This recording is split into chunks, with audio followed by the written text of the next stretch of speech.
విజయ్ దేవరకొండపై K A Paul sensational comments చేస్తారు. Vijay Devarakonda media ముందు ఒక పెద్ద యాక్షన్ చేశారన్నారు. ఎందుకు చేశావో ఈడీకి వివరణ ఇవ్వాల్సింది పోయి న్యాయస్థానమే లైసెన్స్ ఇస్తుందని చెప్తున్నారని తెలిపారు.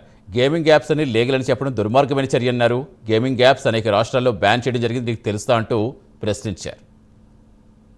యాక్టరు తప్పైపోయిందని చెప్పకుండా బయటకు వచ్చి సుప్రీంకోర్టే, ఆనరబుల్ సుప్రీంకోర్టు కూడా అనలా, సుప్రీంకోర్టే వీళ్ళకి లైసెన్సులు ఇచ్చిందట, ఇది గేమింగ్ యాప్లట, అన్ని లీగల్ అట, ఎండోర్స్మెంట్లు చేయొచ్చట. అసలు విజయ్ దేవరకొండ నువ్వు చిన్న కుర్రోడివి, ఎన్ని కోట్ల మంది ఈ గేమింగ్ యాప్స్, బెట్టింగ్ యాప్స్ వాడుతున్నారో తెలుసా?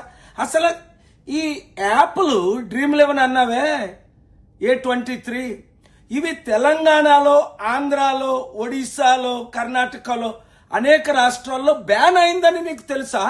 అంటే నువ్వు ఈ యాప్ల్ని ఎండోర్స్ చేసావంటే చట్టవిరుద్ధంగా నిన్ను అరెస్ట్ చేయాలి.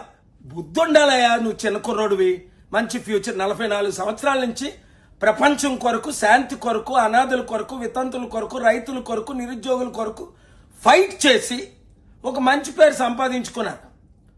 సిగ్గు లేదు కనీసం? 1400 మంది యాక్టర్స్ ఒక్కడిని విడిచిపెట్టను. 30 కోట్ల యువతీ యువకులకు నేను అండగా